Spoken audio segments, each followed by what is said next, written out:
Someone asked me before whether China has any banned books. Well, funny you should ask. It actually does. In this episode, we're going to explore a book that's been considered taboo and forbidden for centuries. The Luban book. So, what is Luban? He was a master carpenter from ancient China, and this book is his work.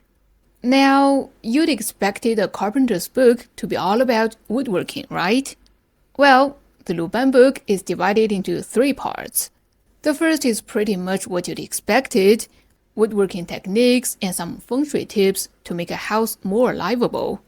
But starting from the middle section, it shifts into spiritual communication and spells for contacting the underworld.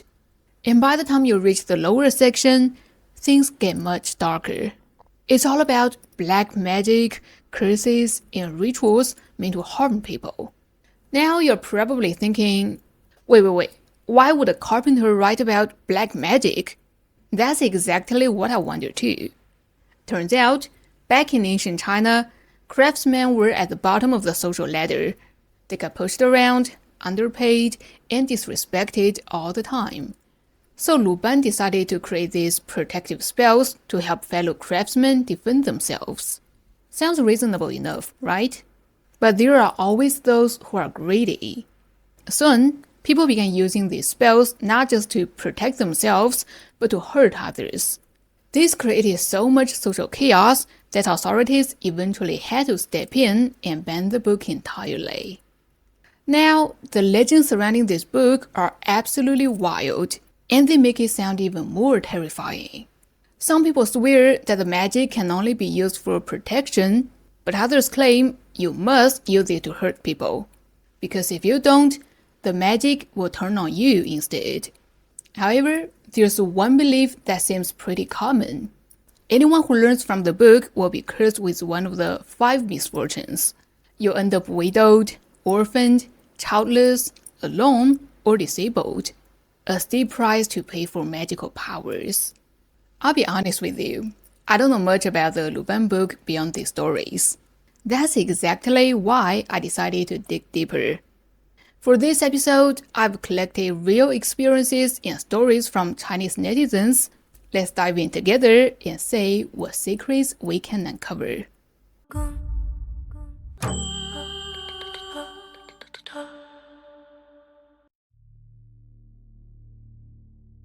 This first story is about a famous fortune teller from Opis village. Now, this guy wasn't your average fortune teller. He was famous for his skills in feng shui, and people often come to him to solve, let's just call it, unusual problems. So, one day, a businessman showed up, looking desperate. He said, ever since he moved into his brand new house, nothing in his life had gone right. His business was tanking, his family kept getting into accidents, car crashes, random injuries, you name it. People had warned him to get someone spiritual to take a look, but he didn't believe in that stuff. Until things got really weird. One night, he was sound asleep when a loud, scraping noise yanked him awake. He got up, went to check, and found his wife in the kitchen, sharpening a knife. In the middle of the night. He called out to her, but she didn't respond, just kept going. An hour later, she quietly went back to bed like nothing happened. But the businessman didn't dare sleep at all. He stayed up until dawn, then quickly woke his wife to ask about what happened the night before. To his surprise, she had no memory of the whole thing. But she's never been a sleepwalker before, so how could this happen? At that point, he knew something was seriously wrong. That's when he went to see the fortune teller. After listening the whole story, the fortune teller smiled. Don't worry, take me to your house. When they got there, the fortune teller inspected all 4 corners of the courtyard walls, then the master bedroom, and finally, the front gate. He sniffed the air, thought for a moment, and told the man to dig 3 deep into each corner. Sure enough, they pulled out a chunk of blackened wood from every corner. Then the fortune teller told him to break open the west side beam in his bedroom. The businessman refused. If I take out the beam, the house will collapse.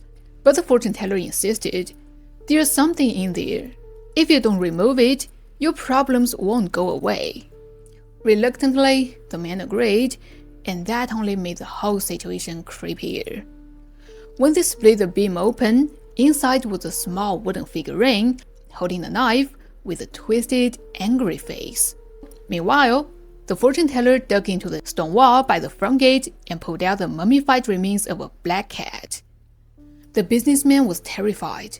This was no coincidence. This was sorcery. The fortune teller asked him straight up if he had any enemies. The businessman thought it over but couldn't come up with anyone. He was a decent guy who never picked fights. The fortune teller just waved it off and said, "Look, all this is part of an ancient Luban curse meant to destroy your family. It's not just about ruining your business, it can cut off your bloodline too. That black wood is coffin wood. It traps your luck. The doll hidden inside the beam is cursed to harm your household. And the dead cat by the gate, that draws evil spirits to your home. If you'd waited any longer, the whole place would have become what's called a corpse nurturing ground." So what I'm thinking is, if you didn't offend anyone, there's no reason for someone to curse you this badly. But if you can't figure out who did it, that's okay too. Because tonight, at midnight, get the table ready with good food and wine, we'll have a guest. Then the fortune teller brought out a giant pot, filled it with soybean oil, and heated it until it was boiling. Right before midnight, he held the wooden figurine over the pot, letting the hot oil scorch and smoke it. Not long after, right on the stroke of midnight, the front door burst open. A young man stumbled in, his face covered in blood, wailing and begging for mercy. He dropped to his knees and confessed everything. Turns out, he was the businessman's biggest competitor. On the surface, they never clashed, but in secret, he'd wanted to destroy him and take over the market.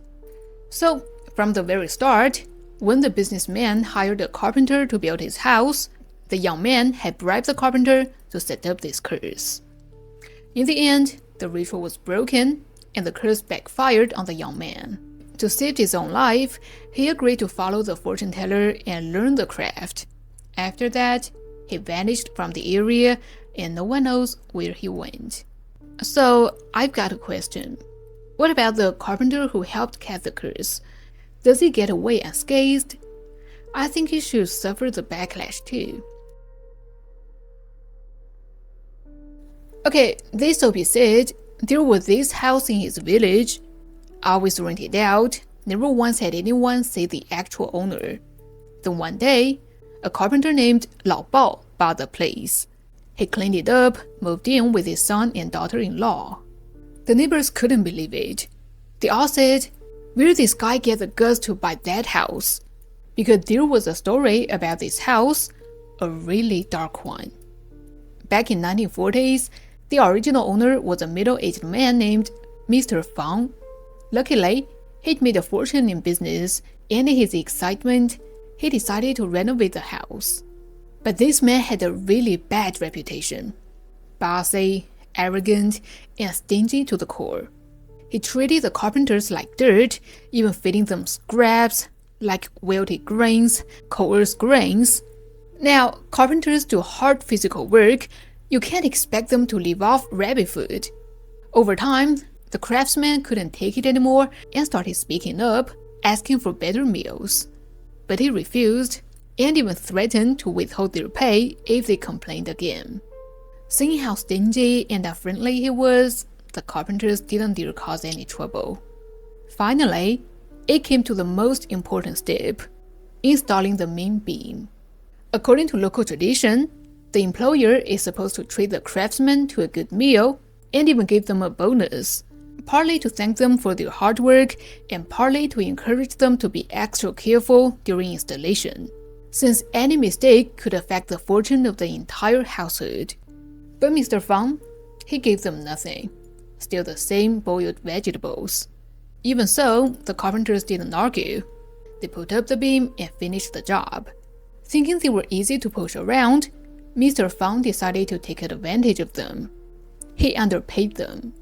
The neighbors couldn't stand it and tried to talk some sense into him, but he wouldn't listen. The craftsmen didn't make a fuss either. They just took the money and left.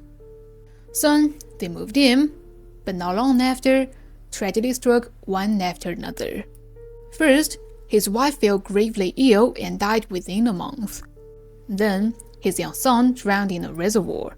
Mr. Feng himself soon became sick and passed away. In the end, only his daughter remained, but she, too, died during childbirth. 4 people, 3 years, all gone. The house then passed to his son-in-law, who locked up the main building and rented out the other rooms. Strangely, none of the tenants ever had any problems, which led to whispers that the carpenter had cursed the beam, a curse that only targeted Mr. Feng's bloodline. But is that really the case? Fast forward to the 1950s, China launched the Down to the Countryside movement. In short, it sent well-educated young men and women from the cities to work in remote areas, aiming to narrow the gap between urban and rural development. When the youth arrived in this village, they had nowhere to stay. That's when people thought of the main house of this property perfect, and soon all the young women had moved in. At first, everything was fine, but within days, the once lively girls became pale, sluggish, and barely ate. This went on for over a month until one morning, they didn't show up for work. When people went to check, they found all of them unconscious. Some on their beds, some sprawled on the floor like they clapped mid-step. Everyone panicked. They called the village doctor and tried to revive them. But when the girls woke up, they only cried and refused to explain what had happened. It felt like they were avoiding something they were too afraid to talk about. At that point, the higher-ups assumed they were simply homesick, so they sent some elderly women to take care of them. And that's when everyone finally understood there was something truly evil about this room. One day, after the elderly women finished cooking, a sudden rain poured down.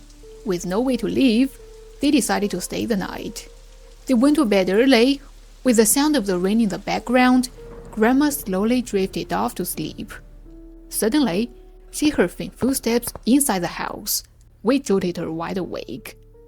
At first, he thought someone was just walking outside, but listening closely, the sound was coming from inside the room.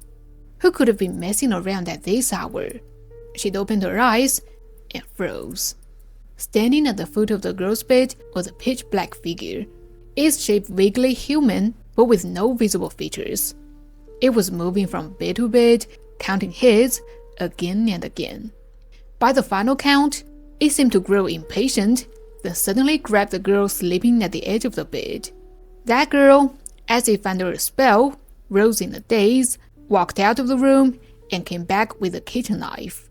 Without opening her eyes, she began counting heads as well. The old woman was terrified. She lay trembling under the covers, not daring to make a sound. At some point, she must have blacked out, because when she woke again, the room was a mess. The girls were sprawled across beds and floor in complete disarray. Without hesitation, she reported everything to the local authorities. Everyone was stunned. No wonder the girls had refused to talk before. Back then, during the nationwide anti-superstition campaigns, no one would believe them, and they might even be criticized by higher-ups. But one thing was clear: the girls could not stay there any longer. The leadership quickly arranged host families for them, and word of the incident spread quickly throughout the village. Those who knew the history of the house claimed it was all because Mr. Feng had once mistreated the carpenters, who in revenge had deliberately reversed the placement of the main beam, cursing the building and attracted evil spirits. Anyone who stayed long enough would meet the same tragic fate as the Feng family. Now, back to Lao Bao. The OP said after he bought the house, he renovated it, and nothing strange ever happened again. The neighbors believed it was because Lao Bao himself was a carpenter, skilled in the same mystical arts, and had broken the curse. To this day, his descendants still live there peacefully, perfectly fine. This OP said these stories come from his own father. When his dad was young, he went to learn carpentry from a famous local master. At first, it was just normal building skills. But later, the lessons began to touch on Luban magic. Before learning, the master told him, by the time you finish the middle volume, strange effects start to happen to you. Like, you will never be able to have a son. If you finish the third, you won't have any child at all. And before learning the last part, you have to swear that you will use the magic. If you don't, it will turn on you. Maybe because of the risk, his father stopped after finishing just the first volume. But still, he was no longer just some ordinary village carpenter. Back then, whenever anyone in the village needed to build a house, they came to Dad. But the pay was pretty low. The food and drinks were always unlimited. One time, Dad was invited to fix a house for a local deadbeat. When finished, the guy refused to pay him. Yet, the very next moment, he threw a big feast for the whole village to celebrate. That really pissed Dad off. Clearly, this guy was trying to stiff him. But instead of causing a scene, Dad just went down to a nearby reservoir, facing the deep water, and started chanting a spell called the Snow Mountain Order. I call upon the Snow Mountain Dragon King, bring heavy frost without delay. First watch, bring rain. Second watch, bring frost. Third watch, make the trees ring like bells. Dragons come and go, tigers retreat, fire dare not enter, winds rise and scatter. Immortals, grant me 5 blessings water, and take away all earthly poison and swords. I call upon the Lord of the Snow Mountain. Meanwhile, the deadbeat was boiling tofu pudding to serve everyone. But no matter how long it cooked, it just wouldn't sit. In village superstition, it means bad luck is about to strike your household. And having that happen on your very first date in a new home, a terrible omen. The family freaked out. At that point, someone tipped off the homeowner and immediately thought of Dad. Maybe feeling guilty, he didn't get mad, but instead went to invite Dad over and make peace, respectfully. Dad also didn't make it hard for him. He followed the man back to his house, put the lid on the pot, then laid a kitchen knife and a butcher's cleaver on top of it. Miraculously, not long after, the pot began to bubble and boil. This incident made Dad famous all over the village. From that day on, nobody dared cross him. Years later, during China's Cultural Revolution, resources got pooled and communal. Every village had its own militia to guard the grain warehouses from thieves. Even so, one day, disaster hit. Several hundred pounds of cured pork from the commune were stolen.